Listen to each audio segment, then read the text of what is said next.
I've had an intercooler core failure, so this is a great time to show you guys how to swap them out.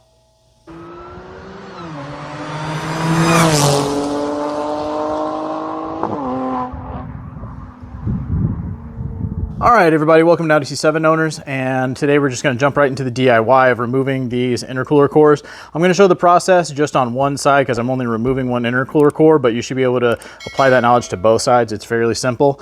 We've got the supercharger off. If you don't know how to do that, check the description. I got a link to one of our videos showing how to remove it.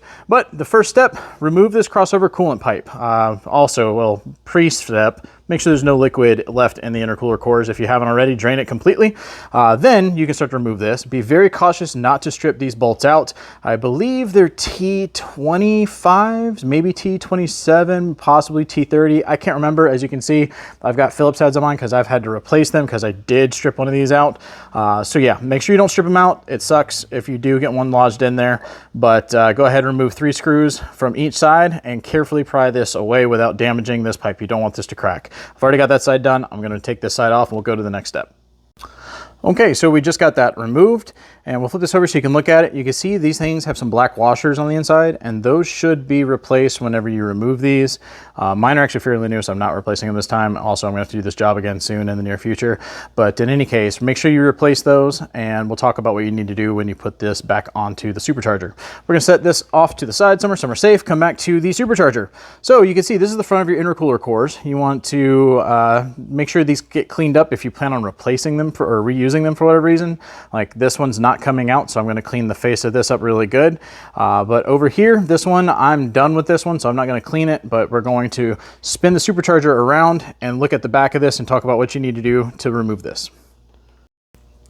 Okay, we're at the back of the supercharger now. This is the side we're working on, which is the more complicated side. As you can see, bank 2 is pretty much open and clear. You don't need to remove anything to remove the screws that hold in your supercharger intercooler core, but we're gonna work on the hard side because that is my life. First thing you need to do is remove your throttle body. Now pay attention to mine. I've got this spacer on it for my PCV relocation. You will not have that. Your OEM bolts should be T30s. Mine are some hex head bolts, but there's 4 of those. Do not use any power tools on this or these things to torque them down or to break them free. Use hand tools so you don't strip anything. I'm going to get these 4 bolts removed, and then we'll talk about removing the intercooler core. All right, beautifully. We have removed the throttle body. It's nice and clean here.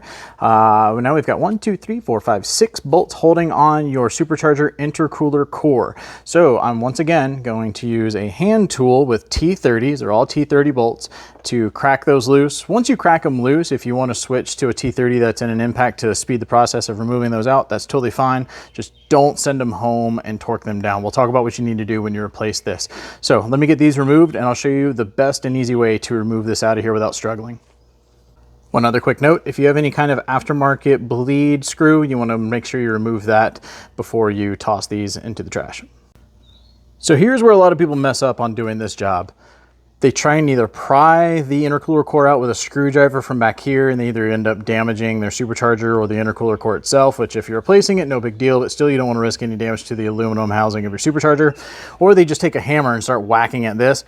Once again, if you're not replacing it, I guess that's okay, but still you're risking hitting your supercharger. And so there is a much easier way to do that. And it's using my favorite tool for this job, a piece of 2x4. Any kind of piece of wood that you have will work. What you're going to do is you're going to hold this over the front, the very flat spot of the front, and you're going to whack it a couple times with a mallet of some kind. I'm using my rubber mallet just to be extra safe. And what it'll do is it'll pop that whole thing out through the back just enough that you can come out here and then safely grab onto it and remove it.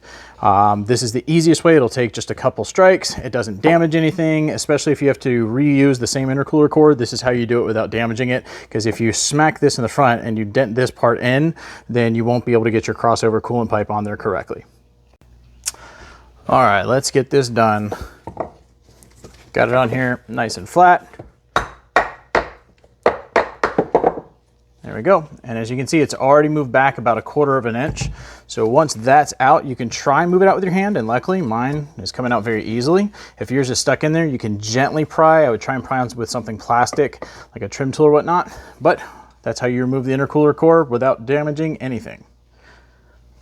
Okay, some things to take note of. You can see that this gasket is still stuck here, so we're gonna move that. I'm gonna reuse this one just because I don't have a brand new one and we're just going to be swapping these temporarily. So I've got that out. Just set it up here, keep it somewhere safe. This piece here, this black piece, needs to come off to transfer to the other intercooler core if you don't have them. This piece cannot be bought separately, so be very cautious removing it. You just kind of peel it off of these little tabs. You can see how the tabs go backwards and forwards. So you just wanna pull it off, push it forward, pull it off, push it forward, pull it off, push it forward, and do that on each side, and this will come right off. This just aids in sliding through the supercharger. On the front of the supercharger, to take note, is your supercharger intercooler core gasket here. I know it's kind of dark on my phone, but that green gasket, we're gonna take that out, we're gonna clean it. You wanna make sure that's lubricated really nicely. I use oil to lubricate mine because when this gets slid back in, we don't want that to bunch up and seize and cause an air leak or anything like that. So I'm going to take that out, clean it, put it back in there, put a touch of oil all the way around, and we'll talk about what we need to do to put the new intercooler core back in. Okay, so we started to put the replacement core back in here. I lubricated the side gasket parts, these things here that we took off the old one. I've got the gasket that seals the back of the intercooler core to the supercharger on there. That obviously goes on first. I pushed it in by hand as far as it would. Sometimes you have to kind of rock it back and forth a little bit to make sure it aligns correctly. And I've stopped here as it starts to seal with the gasket in the front. When you get to this point, you just want to go in here and look really closely and make sure that nothing is pinched or bunched up or anything. And then after that, if you can use your hand to push it the rest of the way forward, great. If you get it to a point where you can get one of the bolts in and start threading it and let that pull it through, that's really good too, because then you're not applying force. But I'm going to try and get it just a little bit closer, and then I'm going to hand thread these bolts in, and I'm going to use a star pattern just like you would on a drum, so to speak. So if I start here, I'm going to go here, here, here, here, here, here. I'm going to slowly start tightening these down, and that will pull the supercharger evenly, or the intercooler core evenly, all the way to the supercharger. And I forget the torque settings on these. Hopefully I'll have them in the description, but they're not over torqued. I'm just going to hand tighten them down good and snug. You do not want to strip one of these or break one of these. So I'm going to go ahead and get this all back together. So we've got everything put back together, got the crossover pipe back on, got those bolts torqued down. Once again, don't over torque these, they just need to be good and tight. Don't forget to lubricate that O-ring on the inside of them. I just put a dab of oil on them. You can also use coolant if you're using coolant. I'm not, I'm using distilled water. Same thing for the back, got the throttle body back on, got the intercooler core all torqued down back there, just good and tight, nothing crazy. But yeah, this is ready to go back onto the car. So I hope this video was easy for you guys to follow along with. Hope it helps you guys out. This is not a hard process to do, a little time consuming maybe, but ultimately not very difficult. Just take your time, make sure you have that good piece of 2x4 to work that intercooler core out. It'll make a breeze of this job. If you have any questions, leave them below, and I'll see you on the next video.